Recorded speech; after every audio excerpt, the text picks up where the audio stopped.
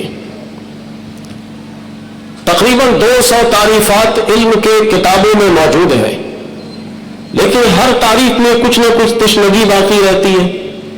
پھر دوسرا امام پھر الگ تعریف کرتا ہے، تیسرا امام پھر الگ تعریف کرتا ہے۔ یہی حال بدعت کی تعریف میں ہے کہ ایک امام بدعت کی ایک تعریف کرتا ہے، لیکن کچھ سقم اس میں رہتا ہے تو کوئی دوسرا امام پیش کرتا ہے، پھر اس کے اندر کچھ کمی رہ جاتی ہے تو پھر تیسرا امام ایک الگ تعریف پیش کرتا ہے۔ اس لیے آج تک روز جب میں یہ گفتگو کر رہا ہوں بدعت کی تعریف پر کما حقہ مطمئن ائمہ حضرات نہیں ہے۔ اس لیے میں بدعت کی تعریف کی طرف نہیں جاؤں گا، بدعت کے تقسیم کی طرف آتا ہوں کہ اس پر مذاہب کیا ہے۔ پہلا مذہب ذرا غور سے سنیے گا کہ کیسے کیسے جلیل قدر ائمہ حضرات کا نام آئے گا جو ہر اعتبار سے ہم سے بلند اور بالا تھے۔ علم میں بھی ان کا کوئی ثانی نہیں تھا، تقوی میں بھی ان کا کوئی ثانی نہیں تھا، عمل کے میدان میں بھی بڑے آگے تھے۔ ایسے حضرات تھے کہ راتوں کو وہ سوتے نہیں تھے، دن کو مطالعہ میں لگ جاتے تھے، پڑھتے پڑھاتے تھے۔ ان حضرات کی بات میں لا رہا ہوں، مجھ جیسے مسجد کے امام کی بات نہیں آئے گی، علوم و فنون کے امام کی بات آئے گی۔ اب سنیے، پہلا مذہب ذرا غور سے، امام مالک رحمت اللہ تعالی علیہ اور امام مالک کے پیروکار میں سے امام شاطبی رحمت اللہ تعالی علیہ، امام شافعی کے پیروکار میں سے امام بیہقی رحمت اللہ تعالی علیہ، حنفیوں میں سے علامہ بدر الدین عیلی رحمت اللہ تعالی علیہ، اور حنابلہ میں سے علامہ ابن رجب رحمت اللہ تعالی علیہ، اور اصحاب ظاہریہ میں سے ابن تیمیہ۔ یہ میں نے مختصر نام بتائے، ان کا یہ مذہب ہے کہ ان البدعۃ کلھا ضلالۃ۔ یہ مذہب تعریف نہیں، یہ مذہب ہے کہ تمام بدعت گمراہی ہے، کوئی بھی بدعت اچھی نہیں ہے۔ یہ پہلا مذہب ان کا ہے کہ ہر بدعت گمراہی ہے، کوئی بھی بدعت اچھی نہیں ہے۔ پھر یہ حضرات دلیل کے طور پر قرآن کریم کی یہ آیت لاتے ہیں جو سورہ مائدہ کے پہلے رکوع میں ہے، الیوم اکملت لکم دینکم واتممت علیکم نعمتی، کہ آج کے دن تمہارے لیے تمہارے دین کو اللہ نے مکمل کر دیا۔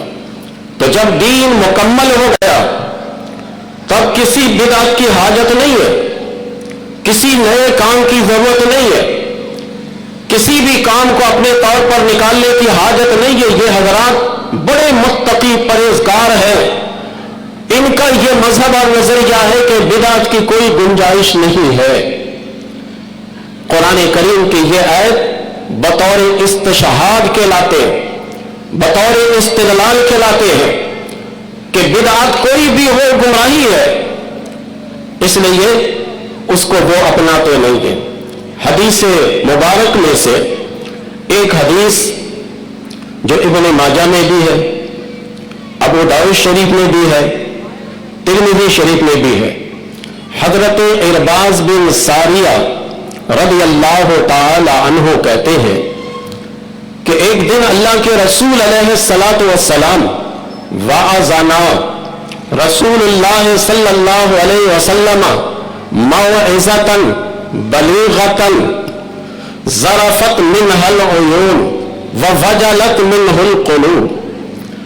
کہتے ہیں کہ ایک دن اللہ کے رسول علیہ الصلاۃ والسلام ہم صحابہ کے درمیان تشریف لائے اور لا کر ایک بہترین واعظ آپ نے فرمایا، بہترین آپ نے نصیحت فرمائی، موعظۃ بلیغۃ، بہترین نصیحت آپ نے فرمائی کہتے کہ نصیحت کا اثر یہ ہوا ذرفت منہل عیون، آنکھوں سے آنسو صحابہ کے جاری ہو گئے، ووجلت منہل قلوب، اور صحابہ کے دل ڈر گئے، فقال قائل یا رسول اللہ صلی اللہ علیہ وسلم موعظۃ مودع فما تعہد الینا، اے اللہ کے پیارے حبیب علیہ الصلوۃ والسلام، کیا اس نصیحت کو ہم الوداعی نصیحت کہہ لیں؟ جیسے الوداع کرنے والا نصیحت کرتا ہے کہ وہ اب ہم سے جدا ہوگا، تو کیا اس نصیحت کو اور اس واعظ کو ہم الوداعی نصیحت سمجھ لیں؟ اگر یہ الوداعی نصیحت ہے تو آپ ہم سے کوئی معاہدہ لے لیجئے، کوئی وعدہ آپ ہم سے لے لیجئے کہ آپ کے بعد ہم وہ کام نہ کریں۔ اللہ کے رسول علیہ الصلوۃ والسلام فرماتے ہیں اوصیکم بتقوی اللہ عز وجل والسمع والطاعۃ لولاۃ الامر، آپ نے فرمایا کہ سنو، میں تم کو وصیت کرتا ہوں کہ تم تقوی کو اختیار کرنا اور تم پر جو حاکم مقرر ہو اس کی باتوں کو سننا اور ان کی اطاعت کرنا۔ وَمَنْ يَعْشَ مِنْكُمْ بَعْدِي فَسَيَرَى اخْتِلَافًا كَثِيرًا، پھر آپ نے فرمایا کہ میرے بعد تم میں سے جو زندہ رہے گا وہ بہت اختلاف کو دیکھے گا، کثیر اختلاف کو وہ پائے گا۔ سنو ایسے موقع پر تمہیں کرنا کیا ہے، وَإِيَّاكُمْ وَالْمُحْدَثَاتِ الْأُمُورِ فَإِنَّ كُلَّ مُحْدَثَةٍ بِدْعَةٌ وَكُلُّ بِدْعَةٍ ضَلَالَةٌ۔ نبی کریم علیہ الصلوۃ والسلام نے فرمایا کہ سنو، میرے بعد جب اختلاف کثیر پاؤ گے تو ایسی صورت میں محدثات سے بچنا۔ محدثات سے مراد یہ کہ نئے نئے کام جو پیدا کیے جائیں اس سے بچنا، اس لیے کہ ہر نیا کام بدعت ہے، وَكُلُّ بِدْعَةٍ ضَلَالَةٌ، اور ہر بدعت گمراہی ہے۔ یہ پہلا مذہب ہوا، یہ کس کا ہے؟ امام مالک کا ہے۔ امام مالک کے مذہب کے تحت میں باقی تین امام کے مقلد یہ آگے اپناتے ہیں، مثلا امام بیہقی امام شافعی کے مقلد ہیں، اور اس کے بعد علامہ بدر الدین عینی یہ ہمارے امام ابو حنیفہ رحمۃ اللہ تعالی علیہ کے مقلد ہے۔ علامہ ابن رجب یہ امام احمد بن حنبل کے مقلد ہے، یہ اسی نظریے کو فالو کرتے۔ امام شاطبی الاعتصام کے جو مصنف ہیں وہ اسی نظریے کو فالو کرتے، بدعت کے اسی نظریے پر وہ قائم ہیں، اور اپنی کتاب میں انہوں نے بدعت کی ایک دو نہیں متعدد تعریف کیے۔ گویا کہ امام شاطبی بھی جو اس پہلے نظریہ کے قائل ہیں وہ بھی بدعت کی ایک تعریف پر نہیں رکے۔ ان کی ایک تعریف ایسی ہے کہ جس سے پتہ لگتا ہے کہ دین میں کوئی کام ایجاد ہو تو وہ صرف بدعت ہے۔ پھر جب دوسری تعریف اسی کتاب الاعتصام میں لکھتے ہیں تو اس سے پتہ لگتا ہے کہ کوئی کام بھی ہو، چاہے وہ دین کا کام رہے چاہے وہ دنیا کا کام رہے، کوئی بھی کام ایجاد ہو تو وہ بدعت ہے۔ یہ پہلا نظریہ تھا۔ یہ سننے کے بعد اب اس کا جواب میں بعد میں بتاؤں گا، پہلے دوسرا نظریہ سن لیجئے بدعت کے بارے میں، پھر اس کے بعد میں آگے گفتگو بڑھاتا رہوں گا۔ یہ پہلا نظریہ قرآن کریم کے ایک آیت اور اس کے بعد احادیث کریمہ میں سے ایک حدیث میں نے پیش کیا۔ اب دوسرے نظریہ کی طرف آئیے۔ دوسرا نظریہ امام شافعی رحمت اللہ تعالی علیہ کا ہے۔ مالکی مقلدین میں سے امام زرقانی کا یہی مذہب ہے۔ مالکی مذہب میں سے امام زرقانی رحمت اللہ تعالی علیہ، انہوں نے المواہب اللدنیہ کی بہترین شرح لکھی ہے جو شرح زرقانی کے نام سے ہی مشہور ہے، بڑی شاندار شرح انہوں نے لکھی۔ ان کا نظریہ بھی یہی ہے۔ حنفیوں میں سے علامہ ابن عابدین، جسے ہم امام شامی فتاوی شامی ان کی کتاب ہے اس نام سے ان کو پہچانتے ہیں، علامہ ابن عابدین، یہ ان کا بھی یہی نظریہ ہے۔ حنابلہ میں سے علامہ ابن جوزی، ان کا بھی یہی مذہب ہے، اور اصحاب ظاہرہ میں سے علامہ ابن حزم جن کی بڑی شاندار کتاب ہے المحلہ بالآثار. جو اہل علم حضرات ہیں وہ جانتے ہیں کہ بڑی شاندار کتاب ہے المحلہ بالآثار. یہ دوسرے نظریے میں یہ حضرات ہیں، بڑے بڑے پائے کے یہ لوگ ہیں. امام شافعی 4 امام میں سے خود یہ ہیں. پھر امام مالک کے ماننے والوں میں سے امام زرقانی جیسی شخصیت اس دوسرے نظریے میں ہے. پھر ہم حنفیوں میں سے جن کے فتاوی شامی سے ہم فتویٰ میں عبارت نقل کرتے ہیں. اتنا اعتماد ہے امام شافعی پر، علامہ ابن عابدین پر. کون سا دارالفتہ ہے حنفیوں کا جس پر ان کے کتاب فتاوی شامی سے عبارتیں نقل نہ کی جاتی ہوں؟ وہ اسی دوسرے نظریے میں ہیں. اور اس کے بعد علامہ ابن جوزی رحمت اللہ تعالی علیہ جو کہ سرکار غوث پاک کے ہم عصر ہیں، ان کا بھی یہی نظریہ ہے. اور اصحاب ظواہر سے مراد یہ کہ جو کسی کی تقلید نہیں کرتے. علامہ ابن حزم ان کا یہ دوسرا نظریہ کیا ہے سنیے.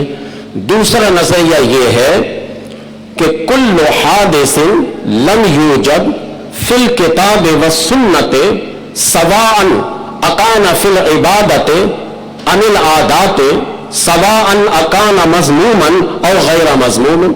کہتے کہ ہر ایجاد، ہر نیا کام جو کتاب اور سنت میں نہ ہو وہ بدعت ہے، چاہے وہ عبادات میں سے ہو چاہے وہ عادات میں سے ہو. عبادت تو وہ جو ہم کرتے، عادت وہ ہے جو ہماری فطرت ہوتی، نیچر ہوتی، رہنے سہنے کا طور طریقہ ہوتا ہے، سلیقہ ہوتا ہے، چاہے یہ مضمون ہو یا غیر مضمون ہو.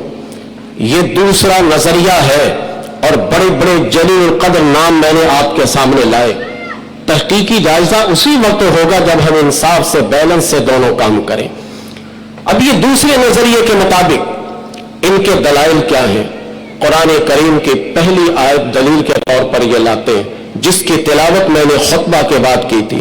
یہ سورہ حدید کی آیت ہے، آیت نمبر 27. اس کا وہ اتنا حصہ میں نے پڑھا ہے جتنے حصے سے ہمارے عنوان سے مناسبت ہے. وَرَهْبَانِيَّةً نِبْتَدَعُوهَا مَا كَتَبْنَاهَا عَلَيْهِمْ، اور انہوں نے رہبانیت ایجاد کی. ما كتبناها علیہم، ہم نے ان پر رہبانیت فرض نہیں کی تھی. الا ابتغاء رضوان اللہ، سوائے اس کے کہ اللہ کی خوشنودی کے اور کوئی ان کا مقصد نہیں تھا.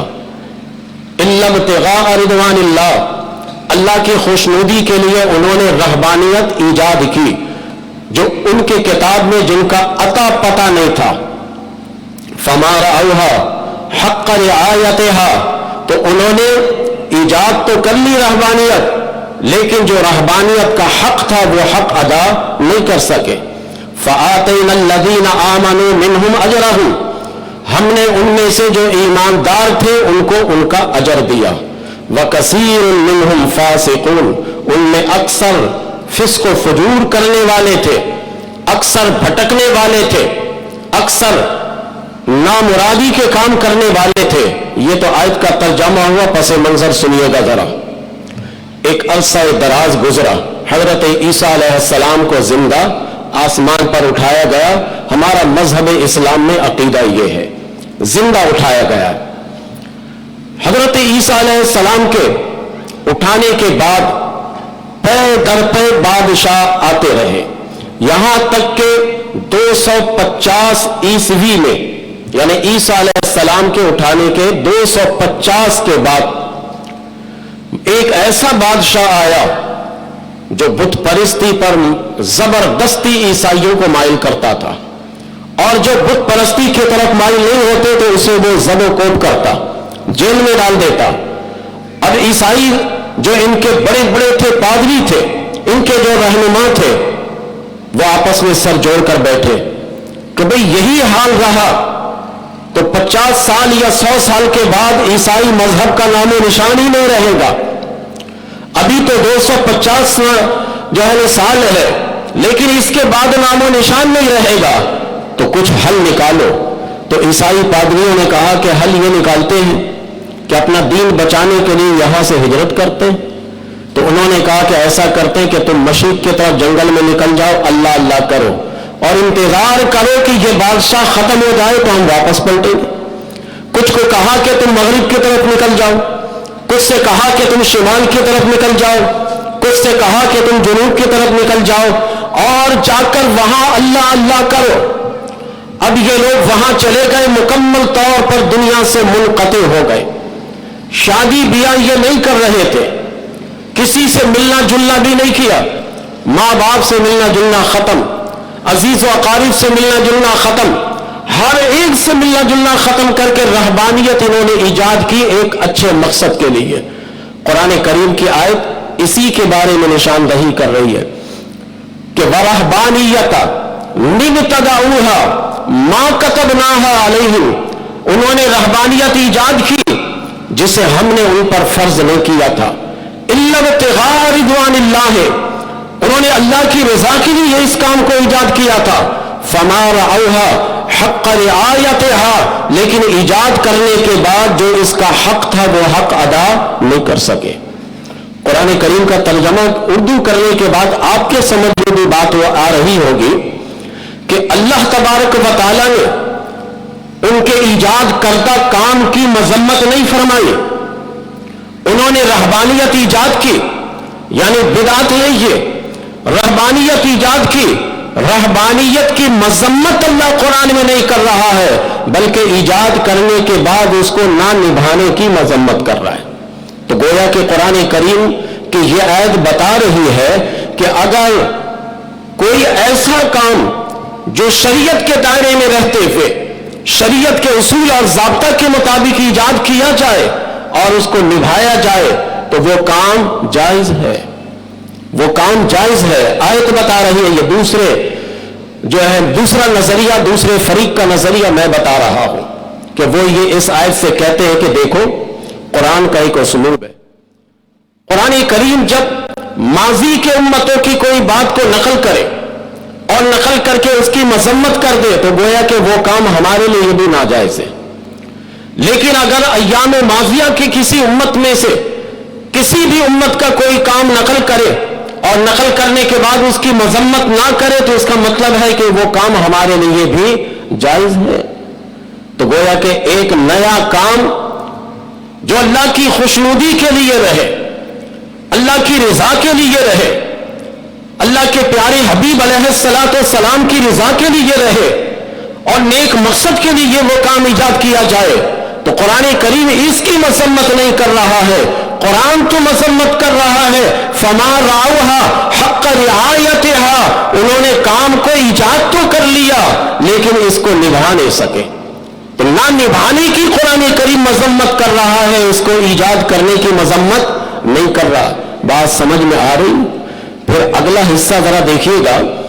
فآتینا الذین آمنوا منہم اجرہم، میری تفسیر اظہار العرفان کو اسی آیت کے تحت دیکھیے گا تو تفسیر مظہری کے حوالے سے میں نے بات کی ہے.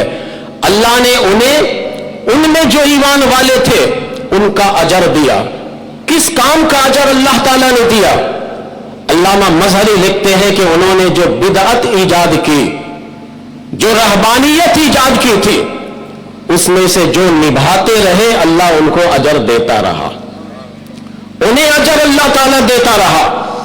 جو ایجاد کرنے کے بعد اس کو نبھاتے رہے تو اس سے قرآن کریم کی اس آیت کریمہ سے امام شافعی رحمت اللہ تعالیٰ علیہ، علامہ ابن عابدین رحمت اللہ تعالیٰ علیہ اور امام زرقانی جیسی شخصیات یہ دلیل قائم کرتے ہیں کہ بھائی ہر بدعت کو گمراہی مت کہنا، ورنہ قرآن کریم رہبانیت کو بدعت بتا رہا ہے لیکن اس پر اجر دینے کے بارے میں بھی کہہ رہا ہے، اور اجر تو دیا اس پر جاتا ہے کہ جس کام کو اللہ پسند کر لے.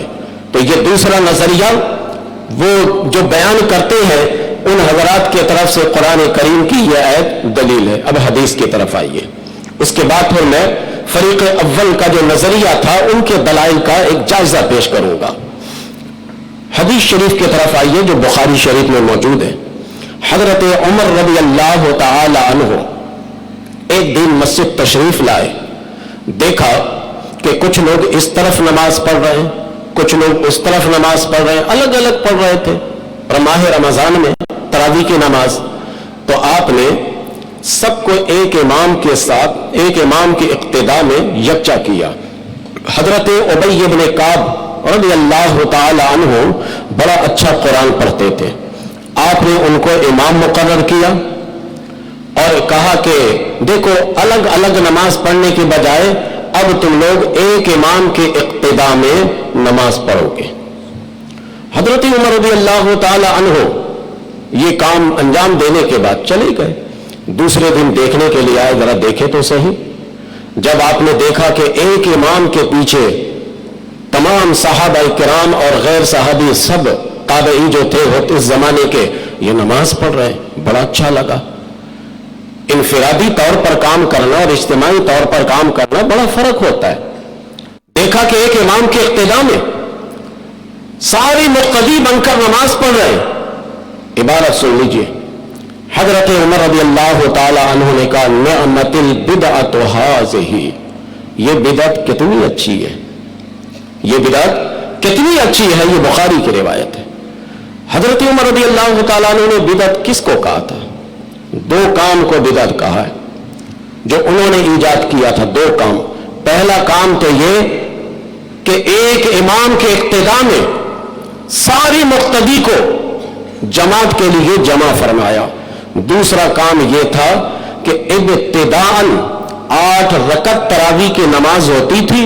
اس کے بعد صحابہ کی شکایت پر کہ 8 رکعت میں لمبی لمبی رکعت ہوتی ہے, سپارہ پڑھنا پڑتا تھا, تو آپ رکعت بڑھا دیں تاکہ لمبی لمبی رکعت نہ ہو, چھوٹی ہو جائے. تو آپ نے صحابہ سے مشورہ کر کے 20 رکعت تراویح کی اجازت دی. سنن بیہقی میں یہ موجود ہے. یہ ہمارے کچھ لوگ شور شراپا کرتے نہیں تراویح تو 8 ہی رکعت ہے. اللہ کے رسول علیہ الصلاۃ والسلام سے تراویح کی رکعت ثابت ہی نہیں ہے. رکعت کے بارے میں جتنی حدیث ہے سب ضعیف ہے. رکعت کے بارے میں رکعت نہیں ثابت ہے, ورنہ صحابہ حضرت عمر رضی اللہ تعالیٰ نے 8 اور 20 کبھی نہیں کرتے. جتنی رکعت ثابت ہو جاتی ہے اتنے کر لیتے. یہ جو رکعت سے متعلق جتنی روایتیں ثابت ہوتی ہیں وہ ضعیف ہیں. تو حضرت عمر رضی اللہ تعالیٰ عنہ نے 2 بدعت ایجاد کی. ایک تو ایک امام کے اقتداء میں سب کو مقتدی بنایا اور کہا کہ سب مل کر پڑھو. اور دوسری بدعت یہ تھی کہ آپ نے رکعت متعین فرمایا. ابتداء 8 رکعت, اس کے بعد 20 رکعت آپ نے معین فرما دیا. یہ بدعت ہے. اور بخاری شریف کی روایت میں دیکھ لیجئے گا نعمت البدعۃ ھذہ. حضرت عمر رضی اللہ تعالیٰ عنہ اس کام سے متعلق فرماتے کہ یہ بدعت کتنی اچھی ہے, کتنی اچھی بدعت ہے یہ. ہمیں کیا حق بنتا ہے کہ ہم ہر بدعت کو بری کہنے لگے, ہر بدعت کو گمراہی کہنے لگے.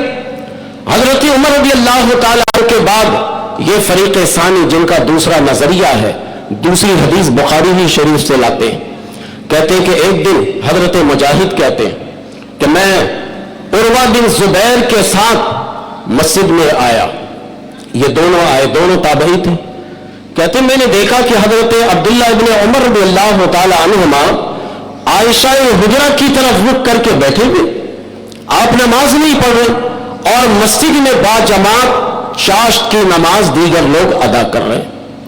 حضرت مجاہد کہتے ہیں کہ میں ان کے پاس گیا اور جا کر میں نے عرض کی حضور والا یہ لوگ چاشت کی نماز باجماعت ادا کر رہے ہیں اور آپ دور ہیں نماز نہیں پڑھ رہے. حضرت عبداللہ ابن عمر رضی اللہ تعالیٰ عنہ نے فرمایا کہ ہاں میں اس لیے نہیں جا رہا ہوں کہ ھذہ بدعۃ, یہ بدعت ہے. اب مجھے بتائیے کہ اگر یہ بدعت گمراہی ہوتی, دلالہ ہوتی, تو حضرت عمر جیسی شخصیت, صحابہ جیسے شخصیت اپنے موجودگی میں گمراہی کا کام کرنے دیتے نہیں دیتے نا. تو گویا کہ حضرت عبداللہ ابن عمر رضی اللہ تعالیٰ عنہ کے نزدیک بھی یہ چاشت کی نماز جو باجماعت ادا کی جا رہی تھی یہ بدعت ہے, لیکن بدعت حسنہ ہے. یہ ایک اچھی بدعت ہے, یہ ایک اچھا کام ہے ضرورت کے مطابق, لیکن آپ اس میں شریک نہیں ہوئے. آپ نے فرمایا ھذہ بدعۃ, یہ تو بدعت ہے. تو یہ دوسری دلیل ان کی طرف سے آئی. تیسری دلیل سنیے جو مسلم شریف میں حدیث موجود ہے. مسلم شریف کے اندر یہ حدیث ہے من سن حسنتن، من سن سنتن حسنتن، جو شخص کوئی اچھا طریقہ ایجاد کرے، فلہ اجرہا واجر من عمل بہا، کہ جو شخص کوئی اچھا طریقہ اسلام میں ایجاد کرے گا اس کے لیے ایجاد کرنے کا ثواب ہے، اور جتنے لوگ قیامت تک اس اچھے طریقے پر عمل کریں گے اس کا بھی ثواب اس کو ملے گا۔ اس کے بعد ومن سن سنتن سیئۃ فعلیہ وزرہا ووزر من عمل بہا الی یوم القیامہ، کہ جو شخص کوئی برا طریقہ رائج کرے گا تو اس برے طریقے کا وبال، اس کا گناہ اس پر ہوگا جس نے ایجاد کیا، اور جتنے لوگ قیامت تک اس برے طریقے کو اپنائیں گے اس کا وبال کرنے والے پر بھی اور جس نے ایجاد کیا اس پر بھی ہوگا۔ اس حدیث شریف سے کیا کوئی ابہام ہے کہ اسلام میں ایسی اجازت ہے کہ کوئی اچھا کام ایجاد کرے تو اسے اجر ملے گا اور کوئی برا کام ایجاد کرے گا تو اسے گناہ ملے گا؟ یہ تو دو تقسیم ہو گئی پہلے سے، بدعت حسنہ اور بدعت سیئہ کی۔ دیکھیے دو تقسیم ہو گئی، اس میں کوئی ابہام نہیں ہے، اور یہ حدیث مسلم شریف کے سنا رہا ہوں۔ من سن سنتن حسنتن فلہ اجرہا واجر من عمل بہا، یہ پہلا طریقہ ایجاد کرنے پر ہے۔ اگر کوئی سنت کے مطابق، کوئی کتاب اللہ کی روشنی میں کوئی شخص اگر سنت رسول اللہ صلی اللہ علیہ وسلم کی روشنی میں کوئی کام ایجاد کرے اور اس کو اجازت نہیں ہے تو اس کا مطلب کیا نکلے گا، اس کا مفہوم کیا نکلے گا؟ تو اس سے پتہ لگا کہ کوئی بدعت جو ایک اچھائی کی طرف ہمیں لے کر جائے۔ آپ کے ذہن میں جتنے سوالات آ رہے ہوں گے نا، ابھی تو وہ سلسلہ شروع نہیں کیا ہے، آئے گا۔ ابھی جتنی بات میں کرتا جا رہا ہوں اسی طرح آگے بڑھتے جائیے، جو سوالات آپ کے ذہن میں آ رہے ہوں گے نا اس کا جواب بھی ابھی میں بتاؤں گا، ابھی تو میں آگے چل رہا ہوں۔ یہ دوسرے گروہ کا جو نظریہ ہے ان کی دلیل پر بات کر رہا ہوں، ٹھیک ہے نا؟ کوئی اچھا طریقہ ایجاد کرے گا تو اسے بھی اجر ملے گا، اور قیامت تک جو لوگ اس پر عمل کریں گے اسے بھی اس کا اجر دیا جائے گا، اور جو برا طریقہ ایجاد کرے گا اسے بھی گناہ دیا جائے گا، اور قیامت تک جو لوگ اس پر عمل کریں گے اس کو بھی گناہ دیا جائے گا۔ تو یہ دو طریقے اخذ ہو رہے ہیں یا نہیں ہو رہے ہیں حدیث شریف سے؟ اب یہ دونوں نظریہ ہمارے اور آپ کے سمجھ میں آ گیا، یہ ہمارا نہیں ہے، آپ کا نہیں ہے، کسی اور کا نہیں ہے، یہ بڑے بڑے جلیل القدر قسم کے ائمہ حضرات ہیں۔ اب یہ دوسرے گروہ میں ایک امام ہے جو علامہ عز الدین بن عبد العزیز بن عبد السلام، ان کا انتقال ہوا ہے سن 660 ہجری میں، یہ نام بھی نوٹ کر لیں، علامہ عز الدین بن عبد العزیز بن عبد السلام، ان کا انتقال ہوا ہے سن 660 ہجری میں، اور اعلی حضرت امام اہل سنت مولانا شاہ احمد رضا خان فاضل بریلوی رحمت اللہ تعالی علیہ کا انتقال ہوا ہے 1340 ہجری میں۔ اب آپ کے پاس کیلکولیٹر ہے، موبائل ہے، اس سے آپ ذرا سا فرق نکال لیجئے، 600 سال سے زیادہ کا فرق ہے۔ یہ جو الزام ہمارے نادان دوست لگاتے ہیں نا، یہ بریلویوں نے نکالا ہے۔ اب عز الدین رحمت اللہ تعالی علیہ بدعت کی تقسیم کرتے ہیں، ٹھیک ہے نا؟ میں نے یہ حوالے اس لیے بتائے کہ یہ ہم پر الزام مت لگائیے گا، یہ کسی بریلوی کی طرف سے تقسیم نہیں ہو رہی۔ کتاب کا نام بھی سنیے، اصل کتاب کا نام ہے القواعد الکبریٰ، لیکن مشہور ہے اہل علم کے یہاں قواعد الاحکام فی اصلاح الانام، اس نام سے مشہور ہے یہ کتاب، اور یہ بیک وقت اصول کی کتاب ہے اور اس کے اندر فقہ بھی ہے، اور اس کے مصنف سن 660 ہجری میں انتقال کر گئے۔ ہے بریلویوں کا وجود؟ کوئی کہہ سکتا ہے کہ اعلی حضرت رحمت اللہ تعالی علیہ نے یہ بدعت کو ایجاد کرتے ہوئے یہ تقسیم کی ہے؟ نہیں نہیں، جو لوگ کتابوں کا مطالعہ کرتے نہیں ہے نا، وہ اسی بات کرتے۔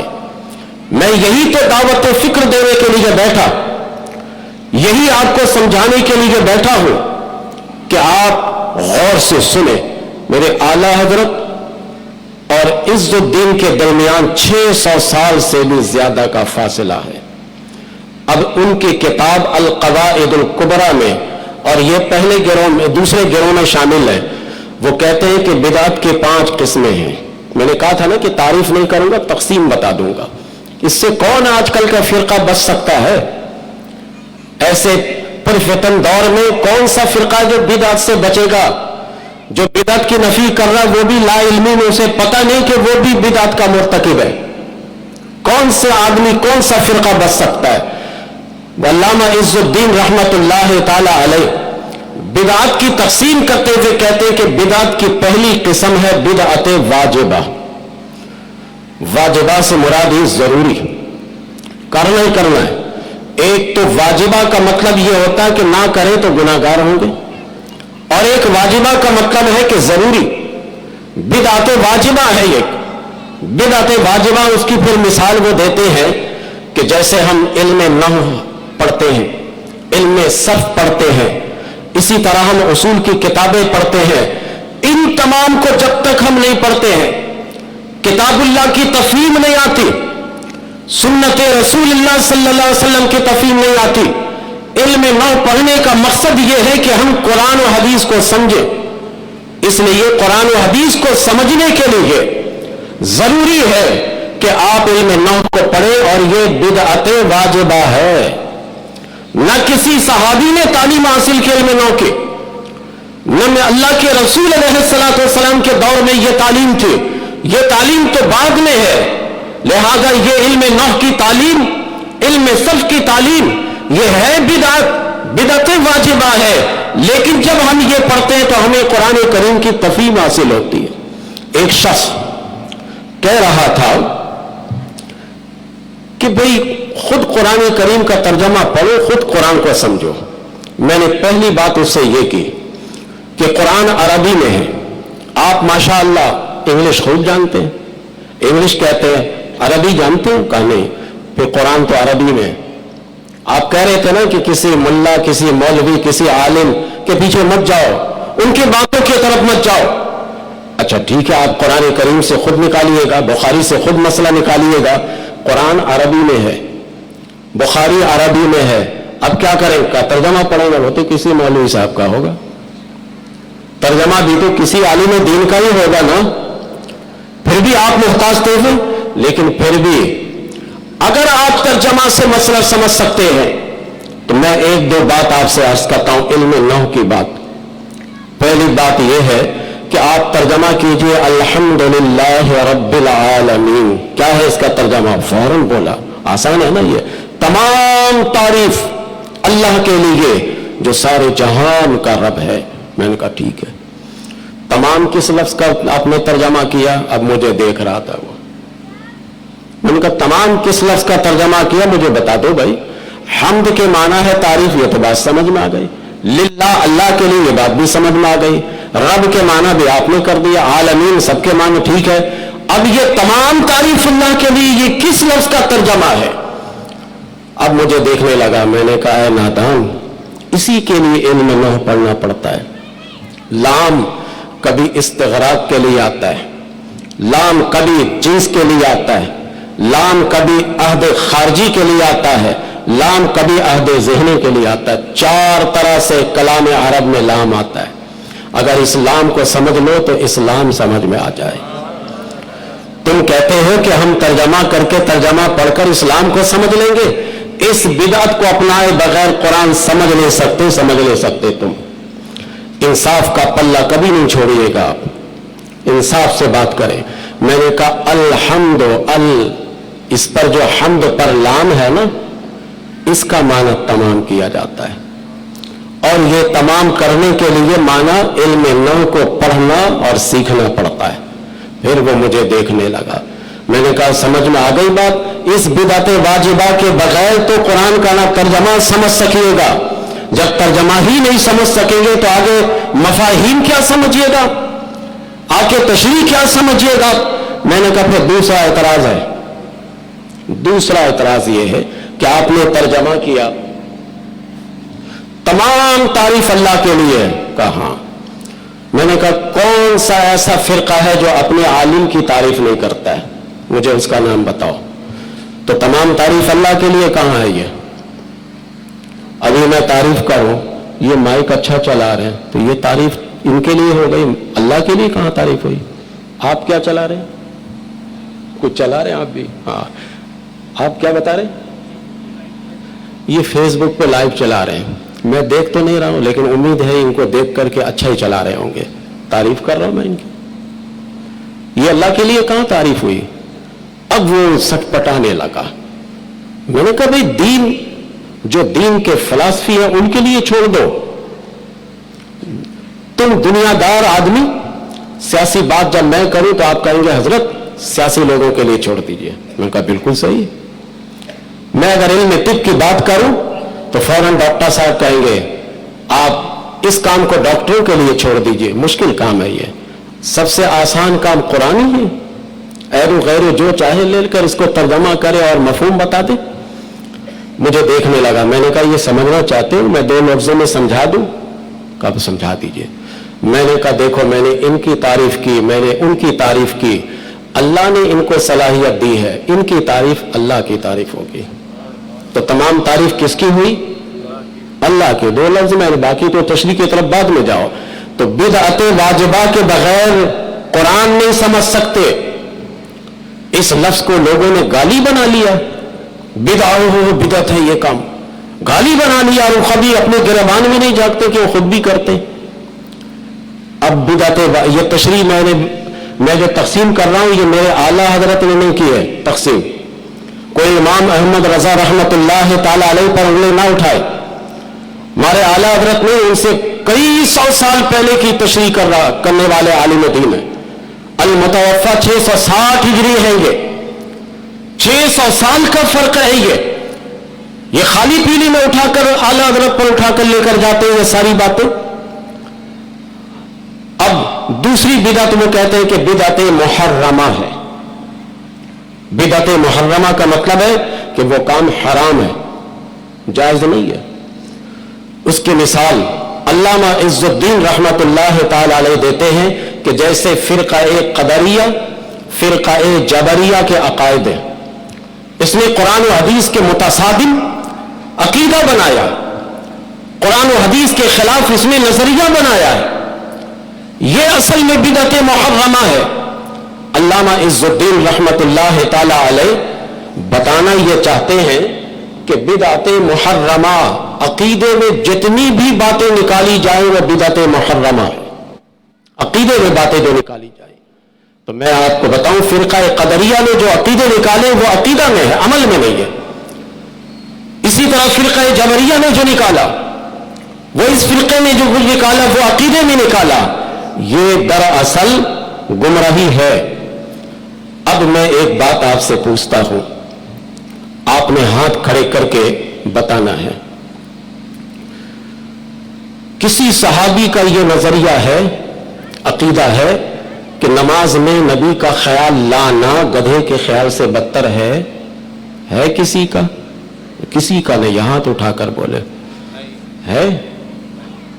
مائک والے سن رہے بھائی؟ ہاں, کوئی ہاتھ نیچے نہ رکھے. یہ عقیدہ نیا نکلا ہے, یہ عقیدہ نیا نکلا ہے کہ نماز میں نبی کا خیال لانا گدھے کے خیال لانے سے بدتر ہے. یہ کسی صحابی کا عقیدہ نہیں ہے. بخاری شریف سے ایک عقیدہ بتا دوں آپ کو. حضرت کعب بن مالک رضی اللہ تعالی عنہ, یہ اصحاب ثلاثہ میں سے ایک ہیں. یہ اصحاب ثلاثہ وہ ہیں کہ غزوہ تبوک میں کئی لوگ نہیں گئے تھے, تو واپسی پر جب زجر کیا گیا تھا تو ان کا سوشل بائیکاٹ کیا گیا تھا 50 دنوں تک. پھر ان کی توبہ قبول ہوئی. وعلی الثلاثۃ الذین خلفوا, یہ ان حضرات کے بارے میں ہے تو کہتے ہیں حضرت کعب بن مالک رضی اللہ تعالی عنہ کہ جب میں نماز پڑھتا تھا تو سب سجدہ کی جگہ پر دیکھتے تھے، فَأُسَارِقُهُ النَّظْرَ، میں لوگوں سے نظر چھپا کر اپنے آقا کو دیکھتا تھا۔ نعرہ رسالہ، نعرہ رسالہ، حضور ممتاز ملت، حضور ممتاز ملت۔ میں اپنے آقا کو دیکھتا تھا۔ نماز کی حالت میں صحابہ خیال لانا دور کی بات ہے، ذات کی تصویر لا رہے ہیں۔ یہ عقیدہ تھا صحابہ کا۔ صحابہ تو ذات رسول صلی اللہ علیہ وسلم کو نماز کی حالت میں دیکھتے تھے، سب کی نظر سجدہ کی جگہ پر رہتی، لیکن دیکھ لیجئے حضرت کعب بن مالک رضی اللہ تعالی عنہ نماز کی حالت میں فَأُسَارِقُهُ النَّظْرَ، نظر چھپا کر نبی کریم علیہ السلام کی زیارت کرتے تھے۔ تو ایسا عقیدہ اگر نکلے کہ نماز کی حالت میں نبی کا خیال لانا ایسا اور ویسا ہے، یہ بدعت محرمہ ہے۔ نبی کا علم ایسا ہے جیسے مجنون، جیسے پاگل، جیسے جمی بہائم، جیسے بچے کا علم ہوتا ہے۔ یہ نظریہ دراصل بدعت محرمہ ہے۔ کسی صحابی کا ایسا نظریہ نہیں ہے، نہ کسی تابعی کا تھا، یہ نظریہ بعد میں نکلا ہے۔ ایسا نظریہ جو ہے یہ بدعت محرمہ ہے۔ تو علامہ عز الدین رحمت اللہ تعالی علیہ بدعت کی دوسری قسم بتاتے ہیں۔ اب کبھی بھی میں بار بار تکرار کروں گا، کبھی بھی امام احمد رضا خان فاضل بریلوی رحمت اللہ تعالی علیہ کی طرف انگلی مت اٹھانا کہ یہ تقسیم ان کی میں کر رہا ہوں، یا علامہ عز الدین رحمت اللہ تعالی علیہ کی تقسیم بتا رہا ہوں۔ پھر وہ کہتے ہیں کہ تیسری بدعت کی قسم ہے بدعت مندوبہ، جس کو ہم مستحب کہہ لیں، اچھا کام کہہ لیں، جیسے مدارس بنانا، مدرسے کا قیام، یہ بدعت مندوبہ ہے۔ یہ نبی کریم علیہ السلام سے لے کر بعد تک الگ سے جس طرح عالی شان مدرسہ بنایا جاتا ہے، ہمارے یہاں ٹپ ٹاپ میں مدرسہ بنایا جاتا، دکھایا جاتا دیکھو اس کو آ کر، یہ بدعت مندوبہ ہے، یعنی ایسی بدعت ہے کہ اچھی ہے۔ یہ تیسری قسم یہ ہوئی۔ چوتھی قسم ہے بدعت مکروہہ، ناپسند بدعت، جیسے مسجد کو سجانا۔ سجانے سے مراد یہ قمقمے کی بات نہیں ہے، اچھے قسم کا کلر کرنا، ماربل لگانا، خوبصورت بنانا، یہ مراد ہے اس سے۔ مسجد کو خوبصورت بنانا، آج علماء مسجد کو خوبصورت خود اپنے نگرانی میں بناتے ہیں۔ اس کی وجہ یہ ہے کہ ہماری آبادی میں ہمارے مکانات بڑے اچھے اچھے بن گئے۔ اگر اتنے خوبصورت مکانات جو چاروں طرف ہیں، اس میں اگر مسجد کو نہ عمدہ بنایا جائے تو لوگ اللہ کے گھر میں آئیں گے کیسے؟ اپنا گھر چھوڑ کے تو نہیں آئیں گے۔ اب اس وجہ سے بدعت مکروہہ سب کر رہے ہیں، سب کر رہے ہیں۔ ان کی مسجدیں بھی عمدہ ہوتی ہیں، ہماری مسجدیں بھی ہوتی ہیں۔ یہ بدعت مکروہہ کا ہمارا آپ سب کر رہے ہیں، یہ عمدہ مسجد بنانا۔ آخری قسم ہے، پانچویں قسم، بدعت مباح، جیسے ہر نماز کے بعد امام سے مصافحہ کرنا۔ یہ مثالیں بھی انہوں نے دی ہیں، یہ مثال بھی، یہ میں نہیں دے رہا ہوں، یہ ساری مثالیں بھی انہوں نے دی ہیں۔ علامہ عز الدین رحمت اللہ تعالی علیہ نے یہ 5 بدعت کی تقسیم کے بعد اب ہمارا ذہن کھل جانا چاہیے کہ ہم اور آپ جو کام کرتے ہیں اسے ایک ہی بدعت کی نظر میں یہ حضرات دیکھتے ہیں، ایک ہی نظر سے یہ دیکھتے ہیں، اور دیکھ کر جب ہمیں اور آپ کو کہتے کہ بھئی یہ کام بدعت ہے، ڈر جاتے ہو۔ اب آپ ہمت پکڑیں گے، کبھی کوئی ایسا آدمی کہے کہ تمہارا یہ کام بدعت ہے تو آپ کہیے گا مولوی صاحب کون سی بدعت ہے، کون سی بدعت ہے؟ وہ کہے گا ہم تقسیم اقسیم نہیں مانتے، تو کہے گا آپ نہیں مانتے بڑے بڑے اماموں کو، تو ہم آپ کی بات کیسے ماننے جائیں؟ ہم آپ کی بات کیسے ماننے کے لیے جائیں گے؟ آپ کون سے عرش پر بیٹھنے والے ہیں؟ آپ کا علم کتنا ہے؟ القواعد الکبریٰ جب پڑھیے گا تو ہل کر رہ جائیے گا، کتنے بہترین اور شاندار کتاب ہے یہ 2 جلدوں میں، ایسا امام لکھے اور آپ کہتے نہیں مانتے۔ آگے چل کر علامہ علی قاری رحمت اللہ تعالی علیہ نے المرقات المفاتی میں بھی یہ 5 تقسیمیں کی ہیں. آگے چل کر علامہ ابن عابدین بھی ان 5 قسمیں کو فتاوی شامی میں لکھتے ہیں. آپ ان بڑے حضرات سے بھی بڑے بن گئے. کیا آپ کہتے نہیں مانتے؟ فوراً کہیے گا کہ بھائی پہلے یہ تو بتاؤ کہ کس بدعت کی بات کر رہے ہو. اب یہ دونوں فریق کا جو نظریہ تھا اس نظریہ کو بھی بتایا اور اس کے بعد ان کے دلائل بھی بتائے. اب ہمارے ذمہ ایک قرض باقی ہے کہ پہلا جو نظریہ تھا اس کا جواب ہمیں آپ کو بتانا ہے کہ جنہوں نے کہا تھا کہ تمام بدعت گمراہی ہے، کسی بدعت کی گنجائش نہیں ہے، یہ حضرات بڑے نیک تھے اور دوسرے حضرات بھی بڑے نیک تھے. یہ ہم اور آپ ہیں جو ایک نظریہ کو لے کر دوسرے کو بس بالکل جا کر گندے نالے میں ڈالنا چاہتے. یہ حضرات بڑے نیک تھے. اب پہلے نظریہ کے مطابق ان کی دلیل تھی الیوم اکملت لکم دینکم واتممت علیکم نعمتی. اس کا جواب پہلا نظریہ رکھنے والے ہیں، اس کا جواب دوسرے نظریہ والے یہ دیتے ہیں کہ بھئی اس سے مراد یہ ہے کہ آج کے دن دین کے اصول مکمل ہو گئے، اب کوئی اپنا اصول بنا نہیں سکتا. اب قیامت تک پیش آمدہ مسائل کا حل انہی اصول کے تحت حل کرو گے، انہی کے ذریعے سے تم اس کو حل کر سکتے ہو. اصول کی اجازت آپ کسی کو نہیں ہوگی. الیوم اکملت لکم دینکم، آج کے دن تمہارا اصول مکمل کر دیا، دین کا اصول تمہارا مکمل ہو گیا. اگر یہ کوئی نہیں مانتا تو میں ایک مثال سے گزارتا ہوں. یہ پہلے فریق کو دوسرے فریق جواب دے رہے ہیں. مثال یہ ہے کہ اگر دین مکمل ہے، اصول نہیں مانتے آپ، تو ذرا ایک مسئلہ ہے جس کو کہ فقہ میں فاقد الطہورین کہا جاتا ہے. ایک شخص ایک ایسے جگہ پر جا کر پھنس گیا جیسے جہاز وہ اغوا ہو گیا، اس میں جو شخص تھا پانی ختم ہو گیا. اب پانی بھی جہاز میں نہیں ہے، مٹی بھی نہیں ہے. طہارت کے لیے 2 چیزیں ہیں، یا تو پانی سے طہارت حاصل کرو، اگر پانی نہیں ہے تو مٹی سے تیمم کرو. طہارت کی یہی 2 صورت ہے.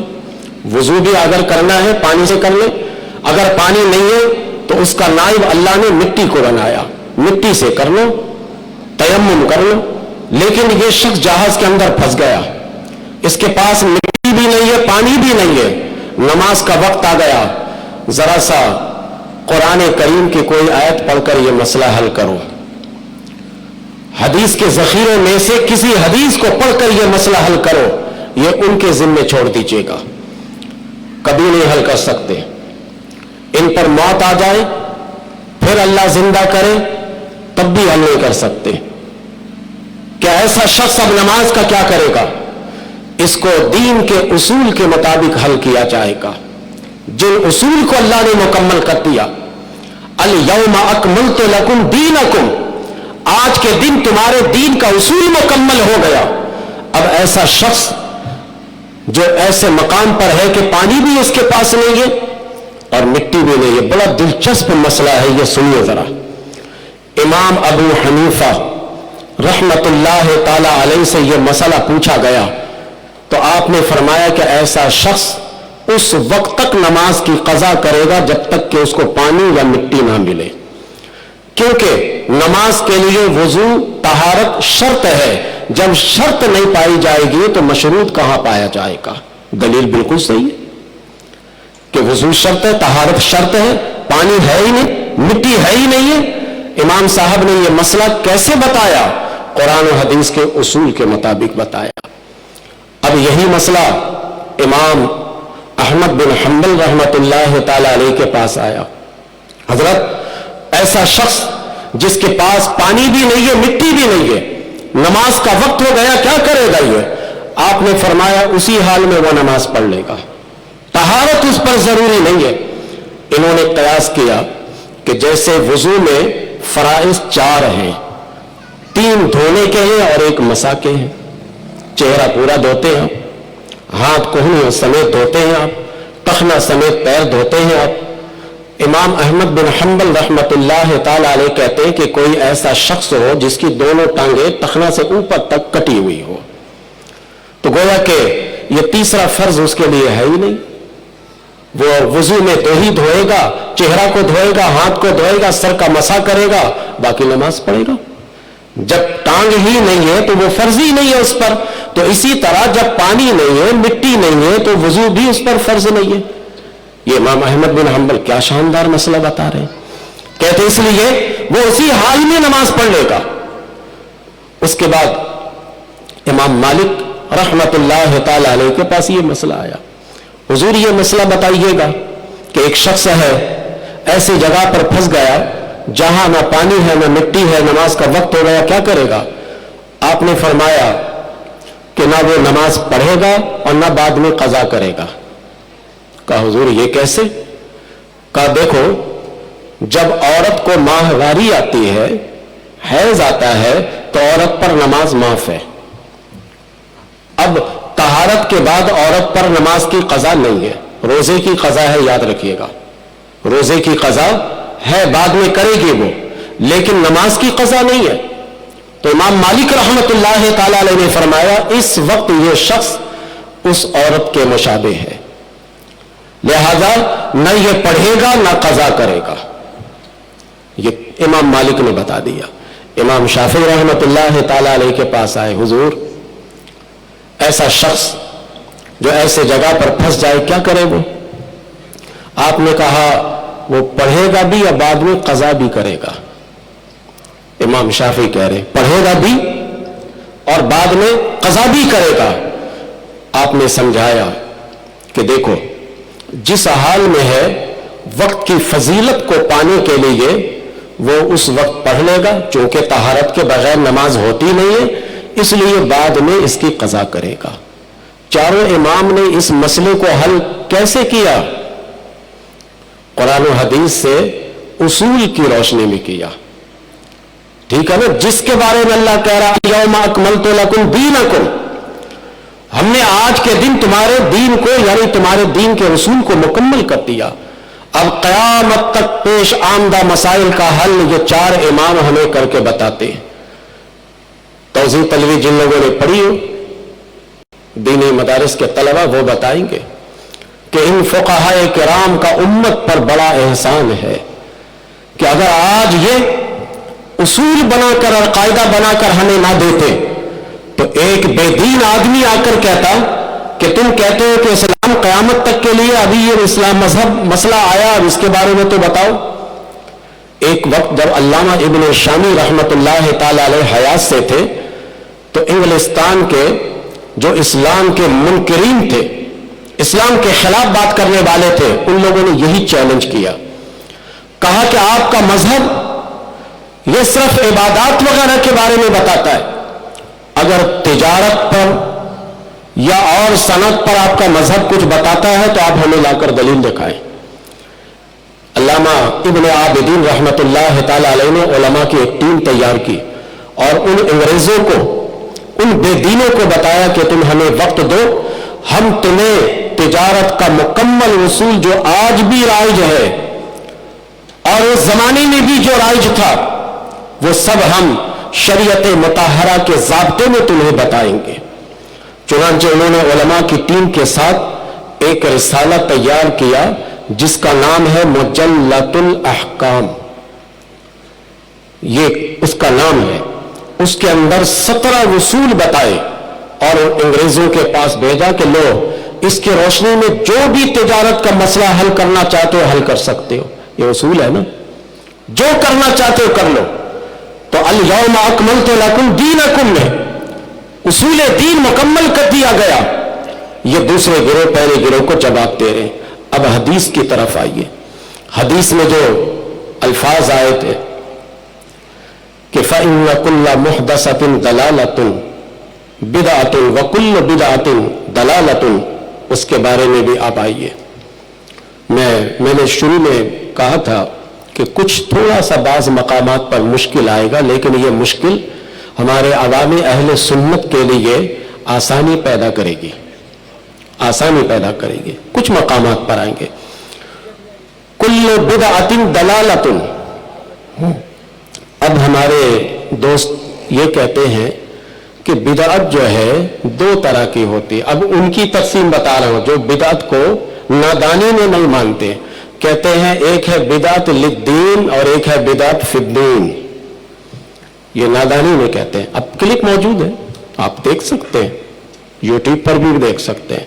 للدین اور فی الدین آج میں سمجھا کر ہی اٹھوں گا, اور اللہ کا شکر ہے کہ آج ٹائم مجھے ملا ہے کافی, ہاں کافی ملا ہے. میں آرام سے آپ کو سمجھاؤں گا انشاءاللہ. نعرہ رسالت, نعرہ رسالت, حضور ممتاز ملت, حضور ممتاز ملت. دین کا معنی جانتے ہیں کیا ہے؟ ہمارا سادے الفاظ میں جانتے ہیں, اسلام کو کہتے ہیں. دین جزا کو کہتے ہیں, بدلہ کو کہتے ہیں. کوئی آپ نیکی کیجئے گا اس کا بدلہ جو دیا جاتا ہے وہ دین ہے.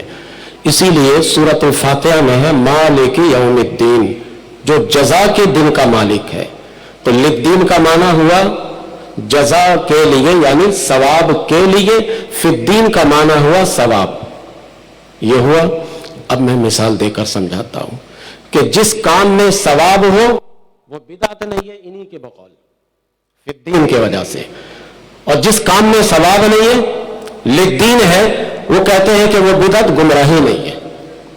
جس بدعت پر ثواب ملے گا وہ بدعت دلالہ نہیں ہے, اور جس بدعت کے ذریعے سے دین تک پہنچیں گے ثواب نہیں ملے گا وہ بدعت گمراہی نہیں ہے. دونوں سے ہمارا مدعا ثابت ہوگا. للدین کا معنی ہوا للثواب, اور فی الدین کا معنی ہوا فی الثواب. اب ایک مثال سے میں آپ کو گزارتا ہوں. یہ ہم اور آپ نماز جب پڑھتے ہیں تو نماز سے پہلے وضو کرتے ہیں. وضو کس کام کے لیے ہے؟ للصلاۃ ہے. ٹھیک ہے نا, وضو کس کے لیے ہے؟ للصلاۃ, نماز کے لیے ہے وضو. وضو للدین للصلاۃ. اب سمجھ رہے ہیں لفظ, یہ للدین ہے, یہ للصلاۃ ہے. کوئی شخص وضو کرے پھر کرے کوئی ثواب نہیں ملے گا. پانی کے ضیاع کی وجہ سے اور اسے گناہ ملے گا. فقہاء کرام کہتے ہیں کہ وضو نور علی نور وہ وضو ہے کہ ایک وضو کرنے کے بعد کوئی عبادت مقصودہ اس سے کرے. یعنی ایک وضو کر کے آپ نماز پڑھ لیں یا قرآن پاک کو ہاتھ میں لے کر چھو لیں اور قرآن کی تلاوت کر لیں. کوئی عبادت مقصودہ کرنے کے بعد آپ کا وضو باقی ہے, دوبارہ آپ وضو کیجئے گا تو پھر آپ کو اجر نور علی نور ہے یہ. ورنہ بذات خود وضو کیا ہے؟ للصلاۃ, نماز کے لیے ہے. نماز تک ہم اس وضو کے ذریعے سے پہنچتے ہیں. لہذا وضو ہے للدین للصلاۃ, اور نماز ہے فی الدین یعنی فی الصلاۃ ہے یہ. اب یہ معنی جب سمجھ میں آپ کے آ گیا تو بہت ساری چیزوں کو آپ سمجھ لیجئے گا, بہت ساری چیزوں کو آپ سمجھ لیجئے گا. للدین اور فی الدین کا یہ فرق کر کے یہ خود ہی پھنستے بیچارے ایسی بات کر کے. جس کام میں ثواب ملے وہ فی الدین ہے, اور جو ثواب تک کام پہنچائے وہ للدین ہے. اب مجھے یہ بتائیے کہ یہ جو ہم اور آپ محفل پاک میں بیٹھے ہیں اس کا ثواب ملے گا یا نہیں ملے گا؟ ملے گا نا, فی الدین ہے یہ. اب کہتے ہیں کہ یہ بدعت, ہم اس بدعت کو منع کرتے ہیں. چلو بھائی ٹھیک ہے, کبھی میں آپ کا یعنی مخالفین سے مخاطب ہوں, آپ کے لیے کچھ سمجھانے کی وجہ سے آپ کا نام استعمال کرتا ہوں. کبھی آپ کی جب محفل ہو سیرت النبی کی تو اس محفل میں بیٹھنے والے کو ثواب ملے گا یا نہیں ملے گا؟ ملے گا نا, تو وہ فی الدین ہے نا, تو وہ بدعت ہے یا نہیں ہے؟ وہ بدعت ہے یا نہیں؟ ثواب مل رہا نا. اگر نہیں مل رہا تو للدین ہے, اور اگر مل رہا ہے تو فی الدین ہے. تو کہتے ہیں کہ ہم للدین بدعت کی مذمت نہیں کرتے, فی الدین کی مذمت کرتے ہیں. تو سیرت النبی کا جلسہ سے تو فی الدین ہے نا. سیرت النبی کا جلسہ کریں گے تو ثواب ملے گا یا نہیں ملے گا؟ کہتے ملے گا. اور یہ بدعت ہے. کسی صحابی نے سیرت النبی کا جلسہ نہیں کیا کسی صحابی نے؟ اور ریکارڈ ہے کوئی ایسا جلسہ کہ سیرت النبی کا جلسہ کسی صحابی نے کیا ہو؟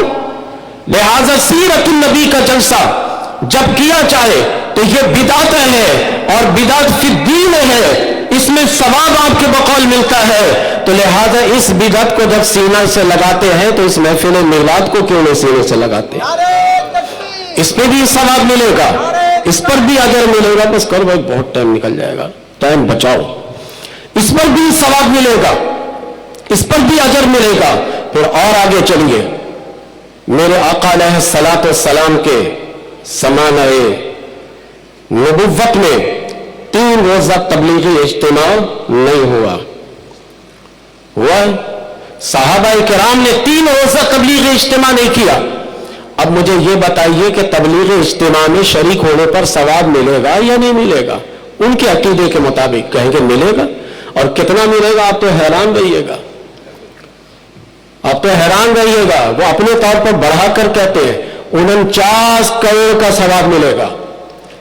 مسجد نبوی میں نماز پڑھیے گا 25,000 کا ثواب مل رہا ہے، 50,000 کا ایک قول کے مطابق ملے گا. مسجد حرام میں نماز پڑھیے گا 1 لاکھ کا ثواب ملے گا. لیکن ان کے یہاں جا کر اجتماع میں 3 روزہ میں پڑھیے گا تو 49 کروڑ کا ثواب ملے گا. یہ فی الدین بدعت ہے یا للدین ہے؟ آپ بولیے سب. فی الدین ہے نا. یہ خامخواہ ہم پر ہمارے نوجوانوں کو بے وقوف بناتے کہ جی ہم للدین بدعت کی بات نہیں کرتے، ہم تو فی الدین بدعت کی بات کرتے. تو آپ کا اجتماع فی الدین میں ہے، آپ کی سیرت النبی کا جلسہ فی الدین میں ہے، اور پھر اپنے اور پرائے سب کی بات میں کرتا ہوں. ہمارے یہاں بھی نماز مترجم نکالیے گا، اس میں نیت ملے گی، نویت ان اصلی للہ تعالی الی آخرہ، کرتے نیت. ایک ضعیف حدیث سے بھی نکال کر دکھا دیجئے کہ کسی صحابی نے اور میرے نبی نے زبان سے نیت کی ہو.